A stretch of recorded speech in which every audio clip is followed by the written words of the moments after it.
Hello दोस्तों, welcome to ग्रेडेक्स education.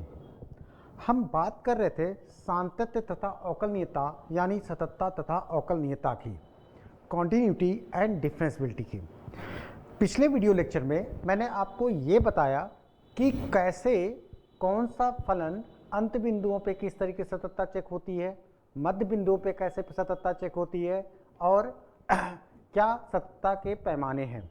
मैंने आपको बताया था कि सबसे पहले सततता के लिए आप ये चेक कर लीजिए कि आपका प्रांत यानी जिस बिंदु सातत्य या सततता चेक करनी है वो बिंदु आपके प्रांत में होना चाहिए।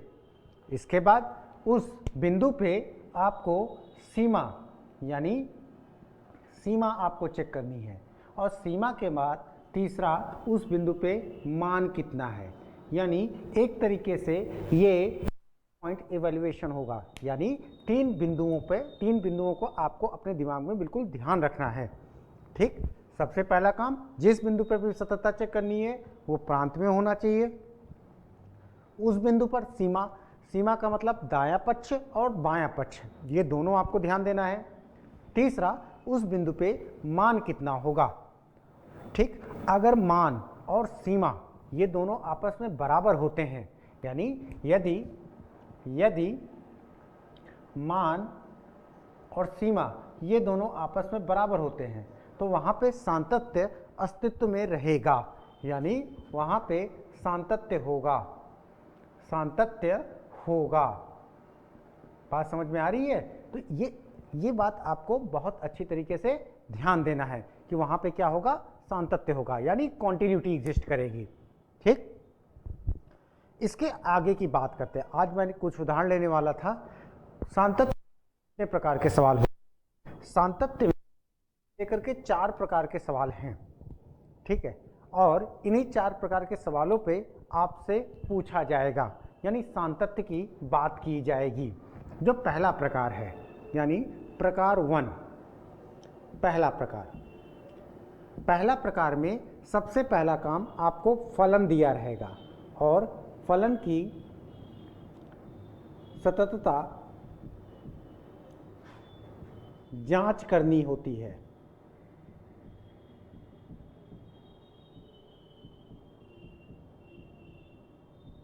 फलन की सततता जांच करनी होती है, यानी जो पहला प्रकार है उसमें यही काम होगा कि आपको वो साधारणतः रूप से एक फलन देंगे और फलन की सततता आपको जांच करनी होगी। मैं उदाहरण लेता हूं और उस उदाहरण को करता हूं और देखिए आप कि कितने प्रकार से किए जाते हैं। मैंने आपसे वादा किया था कि अगले वीडियो लेक्चर में मैं ये चीज़ जरूर डालूंगा।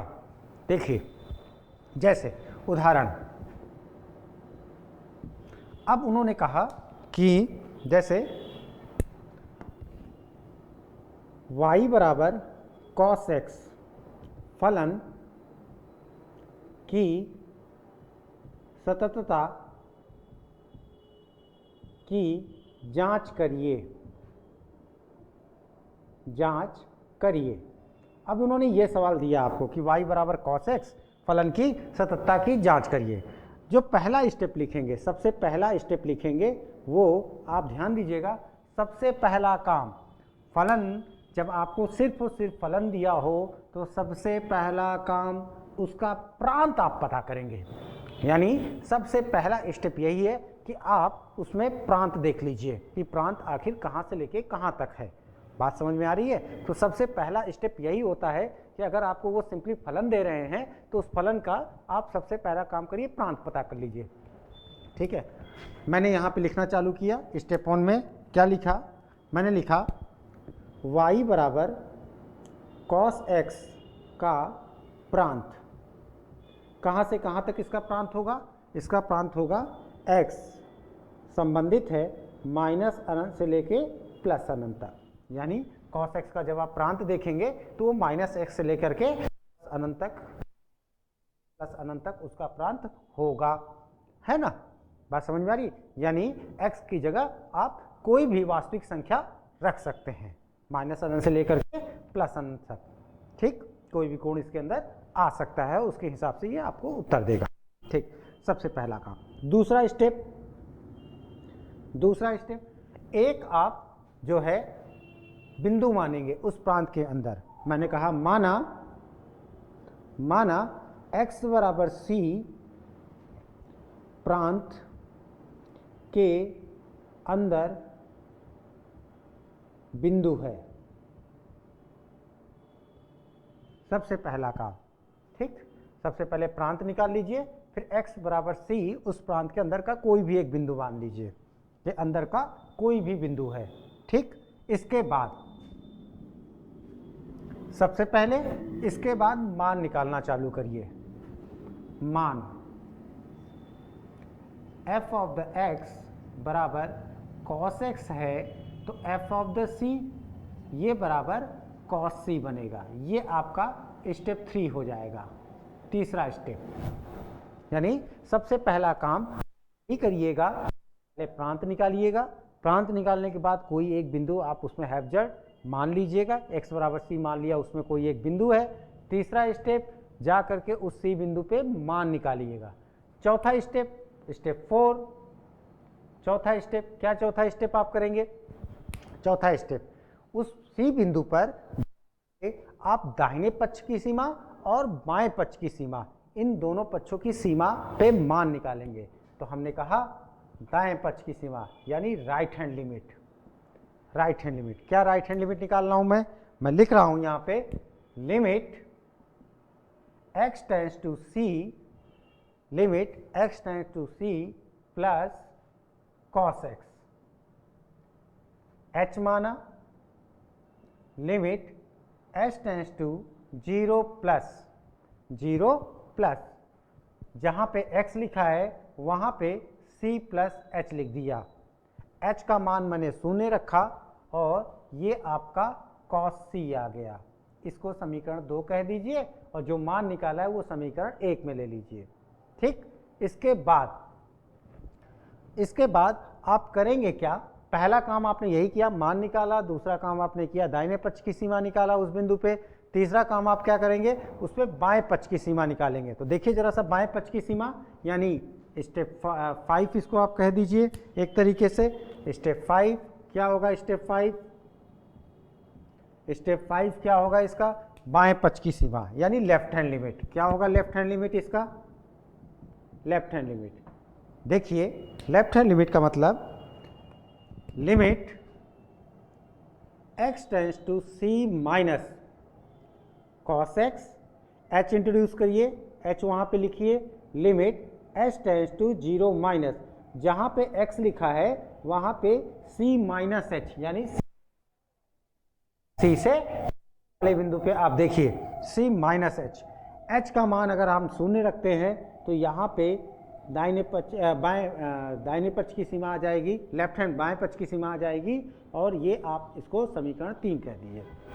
अगर तीनों मान आपस में बराबर आ रहे हैं, अगर तीनों मान, तो मैंने यहाँ पे लिखा हुआ है कि अगर मान बराबर सीमा आ जाए वहाँ पे फलन क्या हो जाएगा? सातत्य हो जाएगा। यहाँ पे मैंने लिखा समीकरण 1, 2 व 3 से बराबर मान प्राप्त होने पर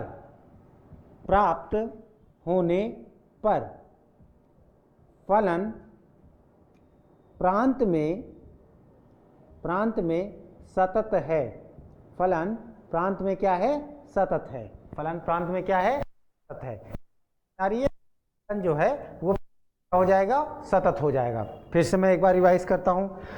पहला काम, पहला प्रकार क्या है? उन्होंने दिया कि किसी भी फलन की सततता की जानकारी उनको चाहिए कि ये फलन सतत है या नहीं है। एक उदाहरण लिया मैंने कहा y बराबर अगर cos x के फलन की जांच करनी है, ठीक। सबसे पहला काम करिए, इसका प्रांत पता करिए कि प्रांत आखिर इसका है कहाँ से कहाँ तक। तो cos x का जो प्रांत मैंने लिखा है वो लिखा है माइनस अनंत से लेकर के प्लस अनंत तक, माइनस अनंत से लेकर के प्लस अनंत तक।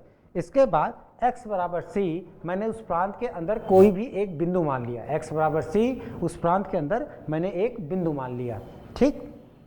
फिर अगर मैंने उस c बिंदु पर मान पता किया, उस हो रहा है तो यहाँ पे पता चल रहा है cos c हो रहा है। फिर चौथा स्टेप, मैंने दाहिने हाथ की सीमा निकाली, राइट हैंड लिमिट निकाली। क्या निकाला? Limit x tends to c plus cos x, तो limit h tends to 0 plus cos c plus h हो जाएगा। h का मान मैंने शून्य रखा और ये आपका कॉस c हो जाएगा।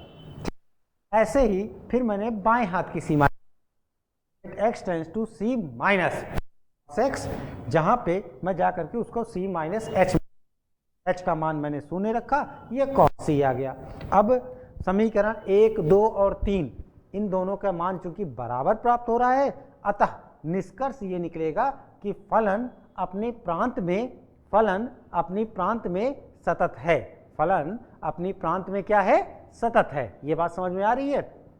तो इस तरीके से ये होगा जहां पे आपको सिर्फ और सिर्फ फलन दिया होगा और फलन की सततता की आपको जांच करनी होगी। ठीक, मैं एक और उदाहरण के माध्यम से आपको थोड़ा सा और समझाने की कोशिश करता हूं। ठीक, मान लीजिए आपको एक दूसरा उदाहरण कि y बराबर e टू पावर x के सातत्य की जांच करनी है। y बराबर e टू पावर x के सातत्य की जांच करनी है।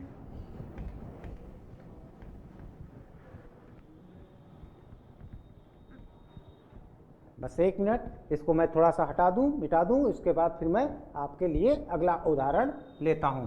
थोड़ा सा ये ठंड बढ़ गई है, उसकी वजह से ये थोड़ा सा साफ होने में समय नहीं। आइए चलिए हम बात करते हैं। ठीक, मान लिया उदाहरण उन्होंने कहा y बराबर e टू पावर x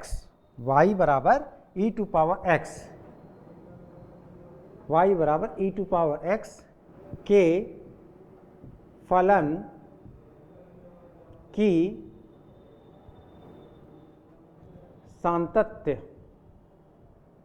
सातत्य जांच करिए। अब उन्होंने ये सवाल दिया आपको, y बराबर e टू पावर x के फलन के सातत्य की जांच करिए। क्या करेंगे आप? सबसे पहला काम यहां, अब इसका हल कैसे निकालेंगे? यहां fx बराबर e टू पावर x का प्रांत, सबसे पहले मैंने यही आपसे बोला कि कोई भी फलन दिया हो सबसे पहले उसका प्रांत आप बता दीजिए। e टू पावर x का प्रांत माइनस अनंत से प्लस अनंत या सभी वास्तविक संख्याएं। ठीक, या सभी वास्तविक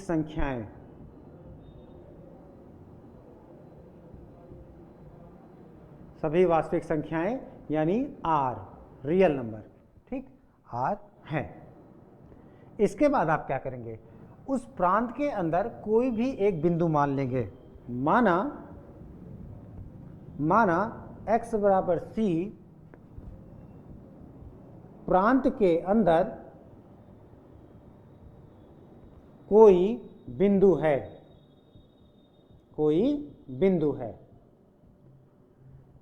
x बराबर c प्रांत के अंदर कोई बिंदु है। फिर क्या करेंगे? सबसे पहला काम c पर जा करके मान पता करेंगे, यानी सबसे पहला स्टेप। अतः f ऑफ द c, जा करके यहाँ c रखेंगे तो e की घाते ये c आ जाएगा। इसको आप समीकरण नंबर 1 लिख लीजिए। इसको आप क्या करिए? समीकरण नंबर 1 लिख लीजिए। फिर x बराबर c पर राइट हैंड लिमिट, यानी दाहिने हाथ की सीमा। राइट हैंड लिमिट मतलब दाहिने हाथ की सीमा। क्या लिखेंगे? Limit x tends to c plus e to power x, h introduce करिए। Limit h tends to 0 plus e के पास जाइए, यहाँ पे c प्लस h लिख दीजिए। h का मान शून्य करेंगे, ये आपको आ जाएगा e टू पावर c। इसको समीकरण नंबर 2 कह दीजिए। इसको क्या कह दीजिए? समीकरण नंबर 2। इसके बाद लिमिट x बराबर c पर लेफ्ट हैंड लिमिट, ये बात समझ में आ रही है? कितना हो जाएगा? ये हो जाएगा limit x tends to c minus e के घाते x, h इंट्रोड्यूस करिए, limit h tends to 0 minus e के घाते, यहाँ पे c माइनस h रखा जाएगा और h का मान शून्य रखिए। देखिए कितना आएगा, ये आएगा e के घाते c, ये समीकरण नंबर 3 हो जाएगा। फिर यहाँ पे आपको लिखना है निष्कर्ष। यहाँ पे आपको क्या लिखना है, निष्कर्ष। बात समझ में आ रही है? ये सारी चीज़ें आप हेडिंग में लिखेंगे। x बराबर c पर बाएं हाथ, x बराबर c पर दाहिना हाथ, x बराबर c पर मान, और यहाँ पे ये निष्कर्ष। कितना होगा निष्कर्ष, क्या लिखेंगे निष्कर्ष? क्योंकि समीकरण 1 से, समीकरण 2 से, समीकरण 3 से, इन तीनों से बराबर मान प्राप्त हो रहा है, अतः निष्कर्ष में लिखेंगे अतः समीकरण 1, 2 व 3 से बराबर मान प्राप्त होने पर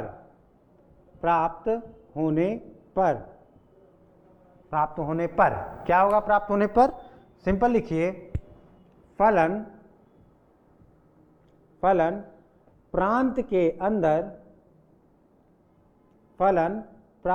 अंदर सतत है। फलन प्रांत के अंदर क्या है? सतत है। फलन प्रांत के अंदर क्या है? सतत है।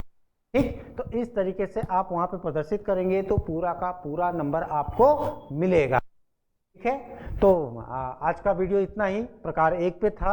अगले वीडियो में हम प्रकार 2 की बात करेंगे कि किस तरीके से प्रकार 2 करते हैं, किस तरीके से प्रकार 2 पे क्वेश्चन आते हैं। तो जरूर बने रहिए ग्रेडरेक्स एजुकेशन के साथ, और इस तरीके के जो भी क्वेश्चन आपको दिखते हैं वो आप जरूर से जरूर अटेम्प्ट करिए अपने एक्सरसाइज से। लास्ट में जाकर के मैं कुछ क्वेश्चन एनसीईआरटी से और जो आपके बोर्ड के हिसाब से इंपॉर्टेंट है वही लगवाऊंगा। फिर भी आप अपनी तरफ से, यहीं पे अगर दिक्कत होती है definitely you can ask, you can communicate us, और हम आपकी प्रॉब्लम सॉल्व करेंगे। ग्रेडरेक्स एजुकेशन की तरफ से वीडियो देखने के लिए धन्यवाद, और मेरी तरफ से बाय बाय।